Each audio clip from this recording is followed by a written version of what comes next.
my YouTube channel. In this video, I will teach you Unit 3, that is Development of Speech of the book Fundamentals of Speech and Speech Training.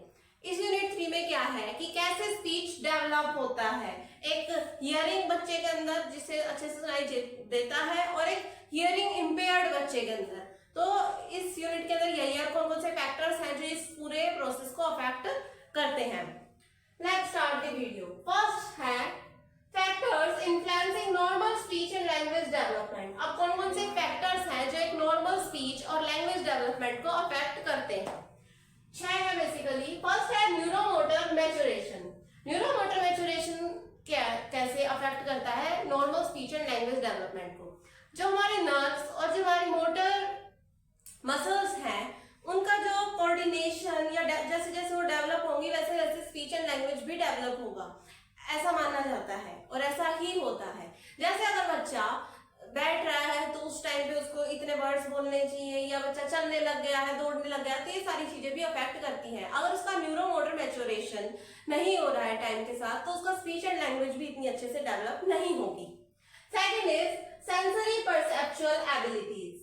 Second factor है sensory perceptual abilities. Sensory abilities क्या होती है? Sensory भी उसके sense organ ढंग से काम करने चाहिए।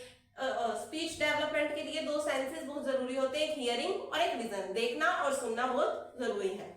परसेप्चुअल एबिलिटीज क्या होती है? परसेप्चुअल एबिलिटी है चाइल्ड्स एबिलिटी है to recognise and act towards stimuli. Stimuli की तरफ उसको रिकॉग्नाइज करना या उसकी तरफ एक्ट करना। तो ये है सेकंड। उसके जो सेंसरी परसेप्चुअल एबिलिटीज है वो ढंग से अच्छे से होने चाहिए। जो बच्चा हियरिंग इम्पेयर्ड है उसको लैंग्वेज सीखने में प्रॉब्लम होगी, स्पीच के डेवलपमेंट में उसको प्रॉब्लम होगी। लेकिन एक बच्चा जिसको अच्छे से सुनाई देता है, अच्छे से दिखाई देता है, उसकी सेंसरी परसेप्चुअल एबिलिटी सारी ठीक है, उसकी अच्छे से तो उसकी अच्छे से स्पीच एंड लैंग्वेज डेवलपमेंट होगा। Next is cognitive abilities. उसकी कॉग्निटिव एबिलिटीज भी अच्छी होनी चाहिए, यानी उसका आईक्यू स्कोर भी अच्छा होना चाहिए। जिसका आईक्यू स्कोर बहुत लो होता है, जो मेंटली रिटार्डेड बच्चे होते हैं, उनका लैंग्वेज और स्पीच डेवलपमेंट भी अच्छे से नहीं हो पाता। Next is physical and emotional development. अब उसका फिजिकल और इमोशनल डेवलपमेंट भी अच्छा होना चाहिए ताकि स्पीच एंड लैंग्वेज डेवलपमेंट भी जो है वो नॉर्मल वे में हो सके। फिजिकल डेवलपमेंट कैसे अफेक्ट करेगा? भाई अगर कोई बच्चा फिजिकली वीक है तो भाई वो इतना इंटरेक्शन नहीं कर पाएगा, या फिर बीमार रहता है ज्यादा, उसकी फिजिकल हेल्थ अच्छी नहीं है तो इतना इंटरेक्शन नहीं हो पाता, उसे वैसा एनवायरनमेंट नहीं मिल पाता, जिसकी वजह से उसका लैंग्वेज डेवलपमेंट स्लो हो जाता है। इमोशनल डेवलपमेंट, इमोशंस भी अच्छे से डेवलप होने चाहिए। अगर जैसे हमारा एनवायरनमेंट, फर्स्ट एनवायरनमेंट तो हमारी फैमिली होती है, तो हमारी फैमिली के अंदर जो है इमोशंस अच्छे से एक्सप्रेस कर सके हम। जिस फैमिली जो है बहुत हैप्पी रहती है, बहुत खुश रहती है और अच्छे से मिलजुल के रहते हैं, तो उनके अंदर लैंग्वेज एंड स्पीच डेवलपमेंट अच्छे से होता है। और कोई फैमिली जिसके अंदर बहुत लड़ाई झगड़े होते हैं तो उनके अंदर इमोशनल डेवलपमेंट भी अफेक्ट होता है बच्चे का, और स्पीच एंड लैंग्वेज डेवलपमेंट भी एडवर्सली अफेक्ट होता है, नेगेटिवली अफेक्ट होता है। Next is speech production mechanism. First chapter में हमने पढ़ा था पूरा स्पीच प्रोडक्शन ऑफ मैकेनिज्म की अलग अलग स्ट्रक्चर्स इन्वॉल्व होते हैं, फ्रॉम दी रेस्पिरेटरी सिस्टम से, आर्टिकुलेटरी सिस्टम से, नर्वस सिस्टम से। तो ये सारी चीजें जो है अच्छे प्रॉपर वे में होनी चाहिए, तभी जो है एक normal speech and language development होगा किसी बच्चे का। Next is communication environment. अब अगर हमें स्पीच और लैंग्वेज को डेवलप करना है तो एक अच्छा और बेटर कम्युनिकेशन एनवायरनमेंट हमें बच्चे को प्रोवाइड करना चाहिए ताकि उसकी जो है एक नॉर्मल वे में स्पीच एंड लैंग्वेज डेवलप हो सके। जितना ज्यादा वो सोसाइटी से इंटरेक्ट करेगा, सोशलाइजेशन जब जैसे जैसे उसका होगा तो स्पीच एंड लैंग्वेज भी डेवलप होनी शुरू होगी। अगर किसी बच्चे को हम कम्युनिकेशन एनवायरनमेंट ही नहीं प्रोवाइड करेंगे तो उसका स्पीच एंड लैंग्वेज डेवलपमेंट जो है वो एडवर्सली अफेक्ट होगा, नेगेटिव वे में अफेक्ट होगा। तो ये थे कुछ फैक्टर्स जो इन्फ्लुएंस करते हैं normal speech and language development को। नेक्स्ट टॉपिक है हमारा development of speech in children without hearing impairment. कैसे कौन कौन से स्टेजेस आते हैं, कैसे कैसे स्पीच डेवलप होता है एक बच्चे के अंदर जो विदाउट हियरिंग इम्पेयरमेंट है, यानी उस बच्चे के कान जो है अच्छे से काम करते हैं, वो सुन सकता है, साउंड्स को अच्छे से परसेप्ट कर सकता है। तो कैसे कैसे स्टेप्स आते हैं? पहला रहता है रिफ्लेक्सिव वोकलाइजेशन, बर्थ से लेकर 2 मंथ तक। इसके अंदर आते हैं क्राइंग साउंड। वो जब बच्चा जो होता है छोटा होता है वो रोता है, वो अपनी बातों को एक्सप्रेस करने के लिए रोता है। स्टार्टिंग में तो हम उसकी क्राई के अंदर डिफरेंशिएट नहीं कर पाते, लेकिन जो उसकी मदर होती है वो जैसे भाई 1 मंथ तक उसकी क्राई जो होती है उसकी पिच के हिसाब से, उसकी लाउडनेस के हिसाब से जो है उसको डिफरेंशिएट कर लेती है कि ये बच्चा मेरा जो है दूध मांग रहा है या फिर सोने के लिए रो रहा है या फिर मुझे बुला रहा है। तो इस तरीके से वो क्राई के जो अलग अलग तरीके से रोना करता है, बच्चा रोता है, उसके हिसाब से उसको डिफरेंशिएट कर लेती है। तो रोना भी एक वे ऑफ कम्युनिकेशन है बच्चे के लिए, एक स्पीच डेवलपमेंट हो रहा है उसके अंदर। Next is cooing and laughter. जैसे जैसे बच्चा बड़ा होता है तो वो साउंड्स प्रोड्यूस करना शुरू करता है, कूइंग करता है, गर्जलिंग करता है और लाफ्टर, हंसता भी है। जैसे वो अपनी मम्मी के साथ टाइम स्पेंड करना है, अपने मदर के साथ, या जब उसके सिबलिंग्स वगैरह या कोई और जब इंसान उसके साथ खेल रहा है, उससे बातें कर रहा है तो वो हंसता है, स्माइल करता है। तो ये था पहली स्टेज रिफ्लेक्सिव वोकलाइजेशन की। सेकंड स्टेज आती है बैबलिंग की। बैबलिंग जो series of chains of sound, speech sounds होता है, जैसे बा बा बा, मा मा मा, टा टा टा, इस तरीके से। कॉन्सोनेंट वोवल भी हो सकता है, जैसे consonant vowel B B, B A B A B A. Vowel consonant भी हो सकता है ए बी, या फिर कॉन्सोनेंट वोवल कॉन्सोनेंट भी हो सकता है बी ए बी। इस तरीके से अलग अलग बैबलिंग हो सकती है। तो दो तरह की होती है बैबलिंग। बैबलिंग वैसे शुरू होती है 4 से लेकर 7 मंथ्स में। Socialised babbling and canonical babbling. Socialised babbling होती है जब वो बैबलिंग कर रहा है उसको सोशल कॉन्टेक्स्ट में यूज करता है, वो बातें करने के लिए यूज करता है। फॉर एग्जाम्पल, वो अपनी मम्मी से बातें कर रहा है, अपनी मदर से बातें करने की कोशिश कर रहा है तो वो बैबलिंग करता है। उसकी मम्मी उससे बातें कर रही है तो वो भी बाबा बा या मामा मामा ऐसे करता रहता है बच्चा। Second is canonical babbling. Second type है बैबलिंग का कैनोनिकल बैबलिंग। कैनोनिकल बैबलिंग क्या होता है? जब वो बैबलिंग को इस तरीके से यूज करता है कि वो अडल्ट लाइक वर्ड्स को यूज कर सके, होती है कैनोनिकल बैबलिंग। थर्ड स्टेज आती है inflicted vocal play. Inflicted vocal play करता है वो 8 से लेकर 10 मंथ्स या फिर अबव, ये उसमें शुरू हो जाता है। इसमें क्या होता है? इकोलैलिक स्पीच। इकोलैलिक स्पीच होता है। इकोलैलिक स्पीच क्या होता है? जब बच्चा इमिटेट करता है, इमीडिएटली इमिटेट करता है अचानक से, या फिर बिल्कुल उसके साथ में, जैसे मम्मी ने बोला मेरा बच्चा बनाना खाएगा तो बच्चे ने बोला नाना, उसने बनाना की बजाय सिर्फ नाना बोला, उसने इमिटेट करने की कोशिश की उस चीज को, उसको बोलते हैं इकोलैलिक स्पीच। इस स्टेज के अंदर एक चीज और आती है पीसीएफ, विच इसके अंदर क्या होता है कि साउंड और मीनिंग रिलेशनशिप्स होते हैं। जैसे वो बिकी वर्ड यूज कर रहा है बिस्किट के लिए, मानी वर्ड यूज कर रहा है पानी के लिए, तो इस तरीके से वो दूसरे वर्ड्स यूज करता है, तो साउंड्स और मीनिंग्स का रिलेशनशिप करता है। बिकी कोई वर्ड नहीं है लेकिन वो बिस्किट के लिए यूज कर रहा है बच्चा, तो वो इस स्टेज में आता है इन्फ्लेक्टेड वोकल प्ले, जो 8 से लेकर 10 मंथ तक होती है। Next is first word stage. First word stage आती है 1 से 1.5 साल के बच्चे में। और ये जो स्टेजेस हैं, ये जो टाइम पीरियड दिया हुआ है, ये फिक्स नहीं है, लेकिन हाँ एक अप्रोक्सीमेशन है। क्या था? बैबलिंग बच्चा 3 मंथ में भी शुरू कर दे, तो इस तरीके से भी हो सकता है। तो बिल्कुल फिक्स नहीं है कि बिल्कुल स्ट्रिक्ट डिवीजन नहीं है, ये ओवरलैप करती हैं ये सारी स्टेजेस। फर्स्ट वर्ड स्टेज आती है 1 से 1.5 साल के बच्चे में। फर्स्ट वर्ड जो होते हैं वो प्रोटो वर्ड्स होते हैं। प्रोटो वर्ड्स होते हैं सेल्फ मेड वर्ड्स होते हैं, वो कुछ सेल्फ मेड वर्ड्स यूज करता है और जिनको आइडियोमॉर्फ भी हम बोलते हैं। जैसे बिकी वर्ड बिस्किट के लिए यूज कर रहा है, या फिर कोई और वर्ड हो गया जो वो मतलब खुद डेवलप करता है, या फिर जो एक वर्ड होगा, बेसिकली जो फर्स्ट वर्ड स्टेज होती है वो एक वर्ड वो मोस्टली प्रोड्यूस करता है, हर एक सिचुएशन में उसे ही बोलता है। फॉर एग्जाम्पल, बच्चे ने मामा वर्ड सीख लिया तो कुछ भी बात करो उससे वो मामा मामा मामा ही बोलता रहता है। फर्स्ट वर्ड स्टेज में आइडियोमॉर्फ्स भी आते हैं, प्रोटो वर्ड्स भी आते हैं जो सेल्फ मेड करता है। For example, F F F word use कर रहा है वो, जैसे उसका हाथ जल गया तो भी यूज कर रहा है, या फिर गरम मिल्क है, गरम दूध है तो भी वो ऐसे कर रहा है। तो वो अलग अलग सिचुएशंस में उस वर्ड्स को यूज करने की कोशिश करता है, वो होती है फर्स्ट वर्ड स्टेज। बच्चे करते हैं ना ऐसे कि भाई मेरा हाथ जल गया, ऐसे।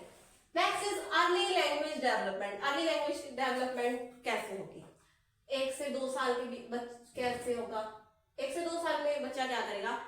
इमिटेटिव लैंग्वेज डेवलपमेंट होगी और रिसेप्टिव लैंग्वेज डेवलपमेंट होगी। वो इमिटेट करके सीखेगा, वो जैसे अडल्ट्स के आसपास जो भी वर्ड्स यूज कर रहे हैं उसको बोलने की कोशिश करेगा। और इस टाइम पीरियड तक 300 से लेकर 500 वर्ड्स बच्चा सीख लेता है, उसकी वोकैबुलरी में 300 से 500 वर्ड्स हो जाते हैं। और इस वर्ड जो 2 साल तक बच्चा टेलीग्राफिक स्पीच बोलता है। टेलीग्राफिक स्पीच होता है 2 वर्ड्स का कॉम्बिनेशन होता है। फॉर एग्जाम्पल, मोर मिल्क, कि मुझे और दूध पीना है। Rather than using the whole sentence, I want more milk, वो बोलता है मोर मिल्क, या फिर माई टॉय, भाई मेरा टॉय कहाँ है, या फिर मेरा टॉय मुझे दे दो। इस तरीके के वर्ड्स को यूज करता है। टेलीग्राफिक स्पीच बोलते हैं उसे, जो पूरे सेंटेंस को रिप्रेजेंट करता है। Next is 2 to 3 year. अब 2 से 3 साल के बच्चे में कैसे लैंग्वेज डेवलपमेंट होगा, उसने जब वो वर्ड्स को यूज करेगा तो इंक, आईएनजी, ईडी, प्लूरल फॉर्म्स, इन सब को यूज करने की वो कोशिश करेगा, इन सब चीजों को समझने की कोशिश करेगा। कई बार गलत भी हो सकता है, जैसे वो बोल सकता है आई हैव 2 फुट्स, मेरे 2 पैर हैं, रेदर देन यूजिंग फीट, वो फूड्स यूज कर रहा है। ऐसे पीपल को पीपल्स बोल सकता है, तो गलत बोलता है लेकिन कोशिश करता है बोलने की। उसे पता चलता है कि प्लूरल फॉर्म होता है, इंग यूज करते हैं हम, ईडी यूज करते हैं, आईएनजी यूज करते हैं। तो ये सारी चीजें वो यूज करने की कोशिश करता है। जैसे वो स्कूल में जाता है तो उसे सही फॉर्म सिखाए जाते हैं, तो सही फॉर्म सीख लेता है। इस टाइम पीरियड तक उसके वर्ड्स जो वोकैबुलरी होती है उसकी 900 to 1000 वर्ड्स, 900 से 1000 वर्ड्स तक की होती है। 4 to 5 ईयर्स, 4 to 5 ईयर्स के उसके जो लैंग्वेज की जो अलग अलग फील्ड्स होते हैं, सिमेंटिक्स, प्रैग्मेटिक्स, सिंटैक्स, इन सारी चीजों को वो समझने लग जाता है, मतलब यूज करता है इन चीजों को।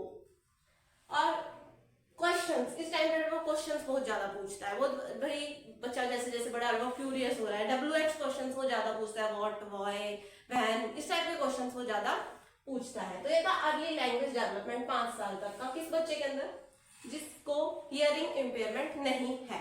अब हम पढ़ेंगे development of speech in children with hearing impairment. अब जिस बच्चे को हियरिंग इम्पेयरमेंट है उसका कैसे डेवलपमेंट होता है। तो पहली बात तो कि हियरिंग इम्पेयरमेंट 2 तरीके के हो सकते हैं स्पीच के मामले में।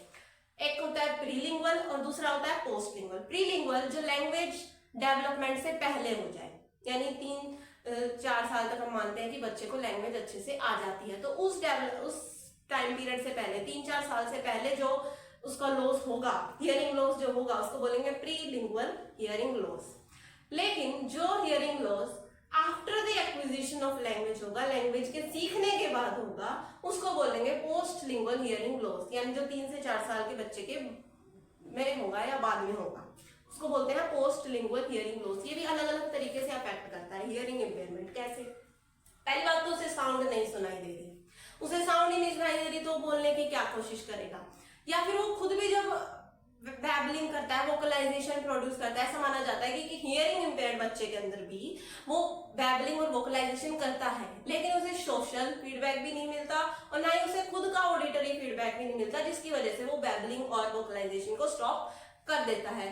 तो ये एक इंडिकेशन है कि भाई पेरेंट्स को या टीचर्स को जो भी उसके आसपास रह रहे हैं उनको इस चीज की तरफ ध्यान देना चाहिए और डॉक्टर से उसे चेक करवाना चाहिए। अगर वो बैबलिंग स्टॉप करना शुरू कर देता है, बंद करना हो जाती है उसकी बैबलिंग वगैरह, तो प्रीलिंगुअल हियरिंग लॉस जो होता है वो इस चीज में अफेक्ट करता है। पोस्टलिंगुअल अचानक से हो सकता है या ग्रेजुअली धीरे धीरे करके उसका सुनना बिल्कुल कम हो जाए, या फिर कोई एक्सीडेंट हो गया एकदम अचानक से हो गया। तो प्रीलिंगुअल हियरिंग लॉस जो है वो ब्रेन के ऊपर इतना अफेक्ट नहीं करता, लेकिन पोस्टलिंगुअल हियरिंग लॉस करता है। एक बच्चा जिसको स्टार्टिंग से ही नहीं सुन रहा तो उसको इतनी दिक्कत नहीं होगी एडजस्ट करने के एनवायरनमेंट में, लेकिन एक बच्चा जिसको स्टार्टिंग से सुनाई दे रहा है, वो बोल बिलने की भी कोशिश कर रहा है क्योंकि उसका लिंगुअल डेवलपमेंट मतलब लिंग्विस्टिक डेवलपमेंट हो गया था, और उसके बाद जो हियरिंग लॉस होता है उसके ब्रेन के ऊपर बहुत एडवर्सली अफेक्ट करता है, बहुत नेगेटिवली अफेक्ट पड़ता है, उसको एकदम से आवाजें सुनना बंद हो जाता है, वो अपना ऑडिटरी फीडबैक नहीं कर पाता। तो ये सारी चीजें अफेक्ट करती है। और कैसे अफेक्ट करेगी हियरिंग इम्पेयरमेंट? वो खुद का फीडबैक भी नहीं ले पाएगा, साउंड्स तो सुनाई नहीं दे रही और वो जो खुद बोलने की कोशिश कर रहा है वो ऑडिटरी फीडबैक भी धीरे धीरे कम होता जाएगा, और वो बातें करने की कोशिश करेगा जैसे दूसरे उसको बोलते दिखाई देंगे और वो खुद नहीं बोल पाएगा। तो ये सारी चीजें उसको नेगेटिवली अफेक्ट करती हैं। Next is factors influencing development of speech in children with hearing impairment. अब कौन कौन से फैक्टर्स हैं जो उसको अफेक्ट करते हैं जिस बच्चे को हियरिंग इम्पेयरमेंट है? तो 3 पार्ट्स में या डिवाइड करते हैं, child related factors, home related factors and third is environmental related factors. ये फैक्टर्स हैं जो इन्फ्लुएंस करते हैं development of speech in the children with hearing impairment. पहला आता है चाइल्ड रिलेटेड फैक्टर्स, वो फैक्टर जो बच्चे से रिलेटेड है, जैसे इसका नाम है चाइल्ड रिलेटेड फैक्टर्स। पहला आता है age of onset of hearing impairment, कि किस टाइम पीरियड पे उस बच्चे को हियरिंग इम्पेयरमेंट हुई है। बर्थ से है, बर्थ के बाद हुई है, प्रीलिंगुअल है, पोस्ट लिंगुअल है, कैसी है, तो ये सारी चीजें अफेक्ट करती हैं। Next is type of hearing loss. कौन सा टाइप है उसका हियरिंग लॉस का? कहा जाता है कि जो कंडक्टिव हियरिंग लॉस होता है वो इतना अफेक्ट नहीं करता as compare to the sensory neural hearing loss से। तो ये टाइप भी अफेक्ट करता है, एक फैक्टर है जो अफेक्ट करता है लैंग्वेज या स्पीच डेवलपमेंट को। थर्ड इज यूनिलैटरल और bilateral hearing loss. Unilateral hearing loss यानी एक कान में प्रॉब्लम है या दोनों कान, यानी बायलैटरल दोनों कानों में प्रॉब्लम है। Third is degree of hearing loss. कितना डिग्री है हियरिंग लॉस का? जितना ज्यादा डिग्री ऑफ हियरिंग लॉस होगा उतना ज्यादा उसको सीवियरली अफेक्ट करेगा। जितना ज्यादा उसको कम सुनाई देगा उतना ही ज्यादा वो कम बोल पाएगा, उतना ही ज्यादा इसको एडवर्सली अफेक्ट होगा उसका speech. Next is age of identification. किस एज पे उसका आइडेंटिफिकेशन हुआ है, किस टाइम पे हमें पता चला है कि उस बच्चे को हियरिंग इम्पेयरमेंट है। जितनी जल्दी पता चलेगा उतना ज्यादा पॉजिटिव होगा और जितना लेट पता चलेगा वो नेगेटिवली अफेक्ट करेगा, एक नेगेटिव फैक्टर बन जाएगा। क्यों? क्योंकि फिर उसको जो है ऐसा माना जाता है कि क्रिटिकल पीरियड होता है लैंग्वेज डेवलपमेंट का। उस टाइम पीरियड पे अगर बच्चा जो है बहुत अफेक्टिवली लैंग्वेज सीखता है लेकिन बाद में उसको लैंग्वेज सीखने में, स्पीच सीखने में प्रॉब्लम होती है, तो जितना जल्दी ज्यादा पता चलेगा उतना ज्यादा उसके लिए अच्छा होगा। Next is effective use of appropriate sensory aid. कि जो सेंसरी एड्स हैं उसका वो अच्छे से यूज कर पाए, जो उसकी हियरिंग एड है उसको वो अच्छे से यूज कर पाए, उसकी प्रॉपर यूज कर पाए अपनी रेजिडुअल हियरिंग का। तो ये थे child related factors. Next is home related factors. Home related factors के अंदर आता है रोल ऑफ पेरेंट्स। पेरेंट्स का क्या रोल है? पेरेंट्स जो है पहले तो भाई बच्चे का चेक करा, बच्चा खुद पैदा होते ही तो थोड़ी ना डॉक्टर के पास पहुंच जाएगा कि भाई मेरी हियरिंग चेक कर लो, तो पेरेंट्स ही उसको लेके जाएंगे। तो पेरेंट्स लेके जाएंगे और पेरेंट्स उनका ख्याल रखेंगे, उसको हियरिंग एड प्रोवाइड करेंगे। अगर किसी की इकोनॉमी लो है तो उसको अच्छी हियरिंग एड नहीं प्रोवाइड करवा पाएगा, प्रोफेशनल हेल्प नहीं दे पाएगा उसको, भाई कुछ रेजिडुअल हियरिंग के भाई या फिर ऑपरेशन भी होते हैं, कॉक्लियर इम्प्लांट भी होता है, तो वो नहीं करा पाएगा जिसकी इकोनॉमी, जिसके पेरेंट जो है इतने इकोनॉमिक नहीं है। जो हाई लेवल के होंगे, मतलब कि जिनकी इकोनॉमी अच्छी होगी वो करा पाएंगे। तो और पेरेंट्स का रोल ये होता है कि भाई वो उसको एक स्टिमुलेटिंग एनवायरनमेंट प्रोवाइड करें, उसको एनकरेज करें, इस तरीके से अच्छा रोल प्ले करें parents. Next is communicative environment. उसके होम में कम्युनिकेटिव एनवायरनमेंट कैसा है? उसके भाई न्यूक्लियर फैमिली है, ज्वाइंट फैमिली है, कैसी फैमिली है? ज्वाइंट फैमिली होगी तो उसको बहुत ज्यादा कम्युनिकेटिव एनवायरनमेंट मिलेगा, न्यूक्लियर फैमिली होगी तो उसे कम लैंग्वेज एनवायरनमेंट या कम्युनिकेटिव एनवायरनमेंट मिलेगा। जितना कम कम्युनिकेटिव एनवायरनमेंट उतना ही कम स्पीच डेवलपमेंट, जितना अच्छा और बेटर और बड़ा कम्युनिकेटिव एनवायरनमेंट उतना अच्छा स्पीच एंड लैंग्वेज डेवलपमेंट। ये थे home related factors. Next is environmental related factors. Environmental related factors के अंदर पहला आता है प्रोफेशनल हेल्प। प्रोफेशनल हेल्प बच्चे को मिल पा रही है, नहीं मिल पा रही है, और जो वो प्रोफेशनल है वो कितना अच्छे से ट्रेंड है, कितने अच्छे से इफेक्टिवली यूज कर पा रहा है असेसमेंट प्रोसीजर्स को, हियरिंग एड्स कैसे प्रोवाइड करवा पा रहा है वो बच्चे को, तो ये सारी चीजें जो है अफेक्ट करती हैं। नेक्स्ट इज स्कूल का एनवायरनमेंट कैसा है? दो तरीके के स्कूल होते हैं, नॉर्मल स्कूल, इंक्लूसिव स्कूल्स, या फिर दूसरे होते हैं जो सिर्फ स्पेसिफिकली उन बच्चों के लिए होते हैं जो डीप होते हैं। तो जो नॉर्मल स्कूल होगा, इंक्लूसिव स्कूल होगा, उसके अंदर उसको स्पीच और लैंग्वेज का एक अच्छा एनवायरनमेंट मिलेगा, उसे कम्युनिकेटिव एनवायरनमेंट मिलेगा।